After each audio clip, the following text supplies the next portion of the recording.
Hey guys, this is Dana, and this video is going to be on the top 10 emotions that people commonly experience during and after narcissistic abuse.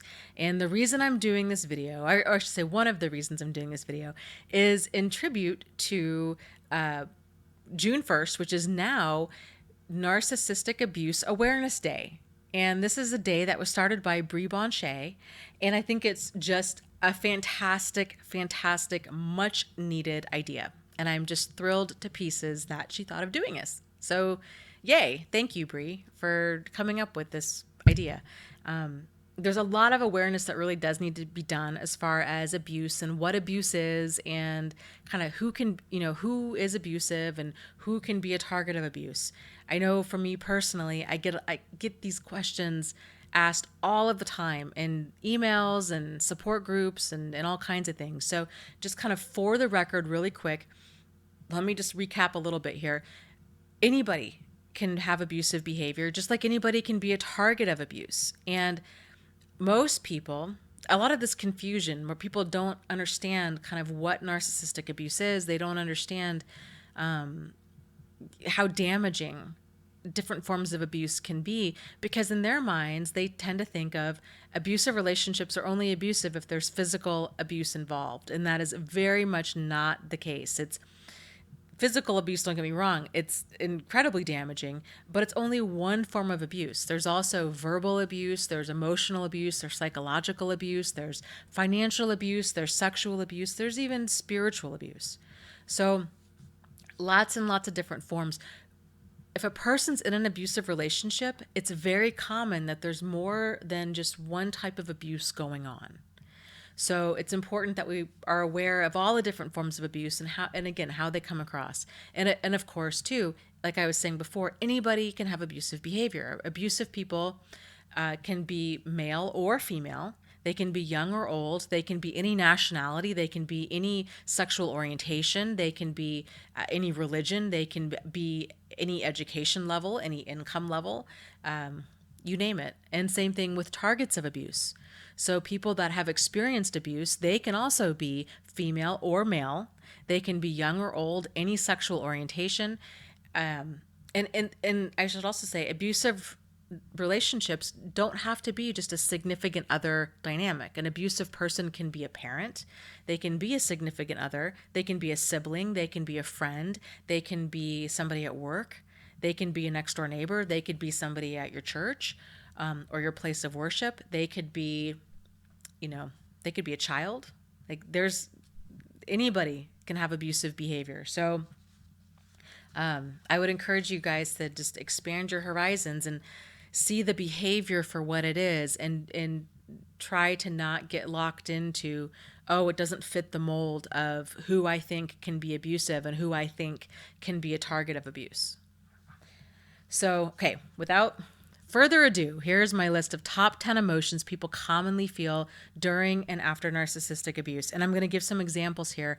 And these examples are from both my own life as well as different examples that I've heard in the support group. So, first emotion is that of confusion.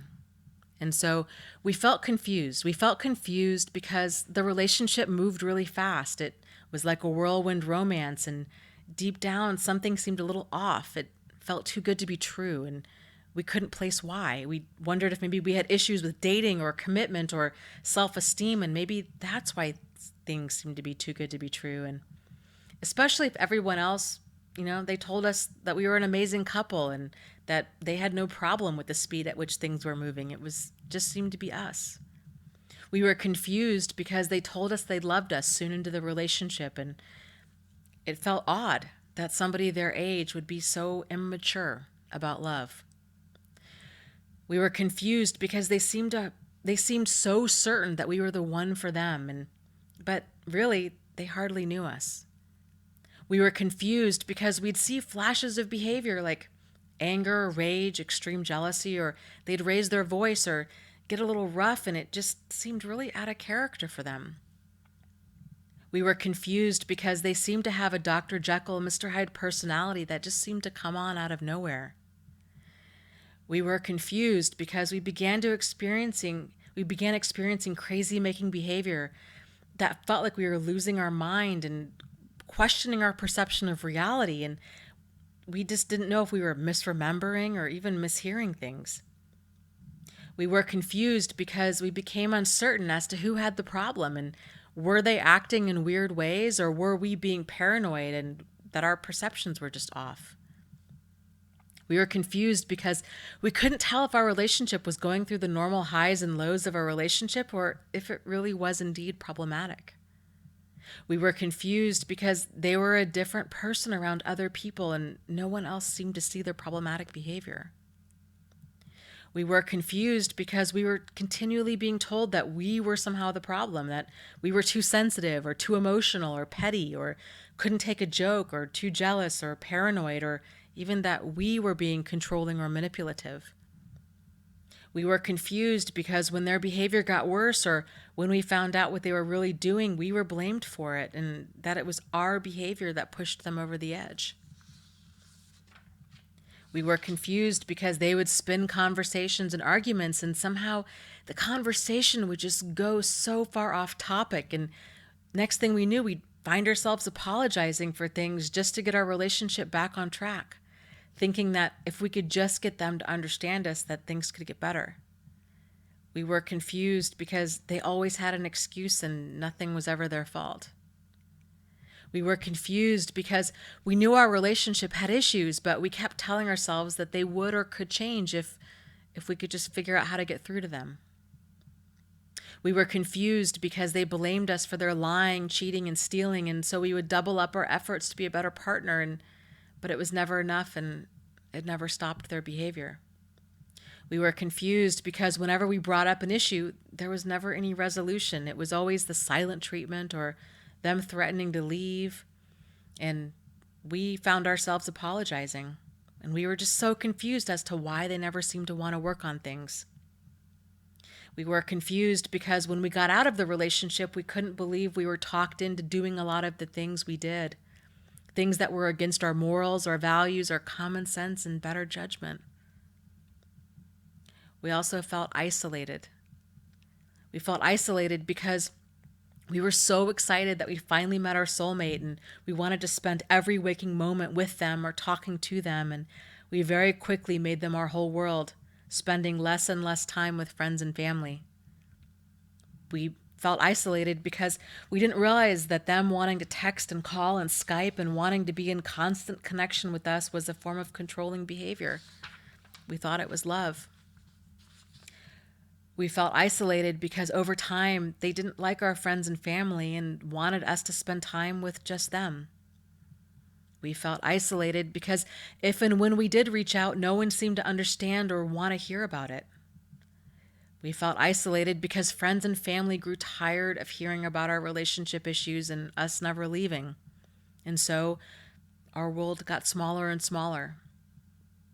We felt isolated because we didn't understand what was wrong with our relationship and who had the problem and what we needed to do to make things better. And so we quit talking about our issues with people because it seemed like all we ever had were issues. And we felt isolated because they insisted we quit our jobs or drop out of school or otherwise stay home and be a good partner or parent. And in an attempt to make them happy, we did. Even though us doing so, we became financially dependent upon them. We began to feel isolated because they drained the accounts or we didn't have access to them and we couldn't afford to leave. We felt isolated because we didn't know how we would be able to financially or physically manage being a single parent. We felt isolated because they insisted we move to a new city, state, or country to be with them, and we didn't know anyone there or speak the language. We felt isolated because when the relationship ended, we were embarrassed and ashamed by everything that had happened and that we didn't get out sooner. We were isolated because when the relationship ended, we didn't trust anyone and we just wanted to be alone. We felt isolated because when the relationship ended, when we did seek out help from a therapist or a friend, we felt like our experience sounded crazy and we were afraid that we wouldn't be believed. We felt anxious. We felt anxious because they began devaluing us by making snide or sarcastic comments about our gender, our intelligence, our education, where we were from, our appearance, and we began to believe that we were lucky to be with them. We began to feel anxious because they were continuing to act squirrely and hiding their phone or friending or messaging people we didn't know on social media and trying to convince us that we were just jealous and controlling. We felt anxious because deep down we didn't trust them, but we really wanted to. And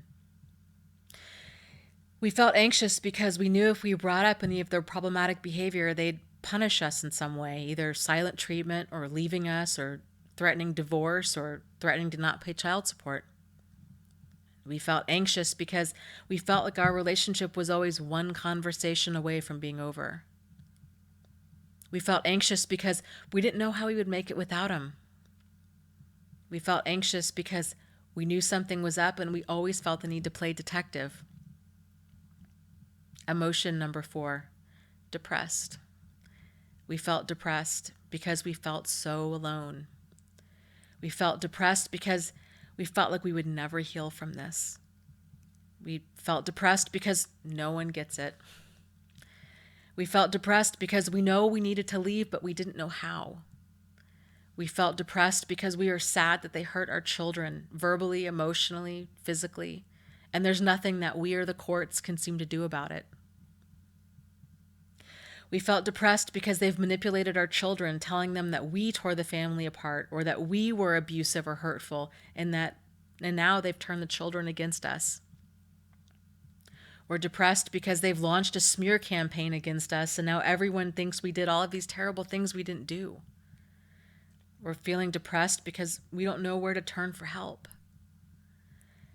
We're feeling depressed because we feel like we don't fit in with other friends or even other people. We're feeling depressed because we feel like we've had our lives stolen from us by them. We feel numb. We feel numb because we're trying to make logical sense out of their illogical excuses. We feel numb because we're not allowed to be angry with them, and so we stuff it deep down and we numb out with alcohol or prescription or even illegal drugs. We feel numb because we know what they're up to, but we don't want to rock the boat, so we just quit feeling. We feel numb because our feelings have been invalidated for so long that we don't even know how to feel, and so we just feel numb. We feel numb because we were replaced within a matter of days or weeks, and they erased all trace of their relationship with us, like it never happened and like we were nothing. We feel numb because we can't believe we fell for all of their excuses and lies. We feel numb because our feelings of hurt and anger can be unbearable. Fearful. We feel fearful because after we broke up, we saw their mask slip and their total level of indifference and their lack of remorse, and it became very clear to us that not only do they not love us, they don't even like us, and that they could very well possibly hurt or even kill us. We feel fearful because no one seemed to take our fear about them seriously and thought we were overreacting, especially if they never were physically abusive to us before. We felt fearful because we were afraid if we spoke out, they would end our career or otherwise try to destroy our lives. We felt fearful because they were leaving thinly veiled threats that friends and family and even the police or the court didn't seem bothered by, and we wondered if maybe we really were going crazy. We felt fearful because we don't feel like we can trust anyone, even police or therapists or friends or family, for fear that they will think we are crazy or somehow tell our abuser where we are. We feel angry. We feel angry because we gave so much of ourselves and they treated us like dirt. We feel angry because we stayed for as long as we did. We feel angry because other people like church members, friends, and even therapists sometimes were encouraging us to try and work things out. We feel angry because we fell for their manipulations and lies as long as we did, not realizing that we were being manipulated or lied to. We feel angry because they used our religion against us, telling us that we needed to forgive and forget. We feel angry because no one seems to believe us about what happened. We feel angry because since we weren't being beaten, people don't think that what we went through was abuse. We feel angry because people tell us that we need to move on, like that's something that's easy to do. We feel angry because our lives are blown apart and we have not only to heal from this, but to pick up the pieces of our lives emotionally and financially and deal with their smear campaign against us. We feel angry because they've moved on to the next person and don't have any healing to do, while we feel emotionally devastated. We feel full of guilt and remorse. We feel full of guilt and remorse because we spent decades of our life in this manipulationship. We feel full of guilt and remorse because we wanted something better for our children and don't know how we got tangled up in all this. We feel full of guilt and remorse because every time we tried to leave, they'd lay a guilt trip on us, saying that somehow they needed us to get better, or because they had a bad childhood, or that they need us to stand by them as they go through therapy or rehab, and that us leaving and we're the ones tearing the family apart, or that we're abusive or cold-hearted or uncaring. We feel full of guilt and remorse because we wish we would have seen the red flags for what they were. We feel full of guilt and remorse because we wish we would have left sooner. We feel full of guilt and remorse because they've told us time and again how everything is our fault and how we've ruined their lives. Number 9, embarrassed and ashamed. We feel embarrassed and ashamed because we didn't see their behavior for what it was at the time. We feel embarrassed and ashamed because we can't believe we didn't see it sooner. We feel embarrassed and ashamed because people continually ask us why we stayed and we don't even know how to begin to explain. We feel embarrassed and ashamed because our children saw a lot of what was going on and we feel awful for that. We feel embarrassed and ashamed because we can't believe we put up with all of the cheating and the lying and the manipulating and the triangulating and the otherwise toxic and abusive behavior. We feel embarrassed and ashamed because somehow we feel continually judged by other people, that our ex's behavior is somehow our fault. Number 10, we feel re-victimized. We feel re-victimized because the abuse from them, from those that they have manipulated into believing we were the problem, sometimes from therapists, attorneys, and even our own children, sometimes even ourselves. This continues long after the relationship is over. We feel re-victimized because we get really angry with ourselves for feeling stuck in our pain after the relationship is over, and we try to force ourselves to get over it. We feel re-victimized because when we went to therapy with them, they manipulated the therapist into thinking we were the problem. We feel re-victimized because there's a part of us that still misses or loves them, and we feel disgusted and angry that we feel this way. We feel re-victimized because if we break down and reopen contact with them, believing for those brief moments, we think things will be different, only for the abuse to start up again, then feeling stupid and angry for falling for it all over it again. We feel re-victimized because we feel like we should have healed by now, that the relationship is over and they moved on without looking back, but we feel stuck. We feel re-victimized because we're having really vivid dreams and trouble trusting other people and paranoid as to who else has an agenda, and we feel like we're losing our minds, and then we get angry for ourselves, at ourselves for feeling like this. We feel re-victimized because they are convincing other people to abuse us for them. So we're getting phone calls from strange numbers and people driving by and people calling us and harassing us at work, or we're getting dirty looks from people we don't even know. We're feeling re-victimized because our friends and family and sometimes even therapists or church leaders or doctors tell us just to get over it and move on, and we don't know how. This is what it feels like to be in a relationship with a narcissist. It's horrible and it's crazy making. And if this is something that you're going through, please know that you are not alone. You are not alone in this, and you're not crazy. and that you really can move forward and heal. And if you're interested in joining a support group, please know that there's lots of different resources out there on the internet. I'm going to link down to my support group down below. But like I said before, just never forget, you are not alone in this, and you are not crazy. And you really can move forward and heal. So take care, and I'll talk to you guys later. Bye.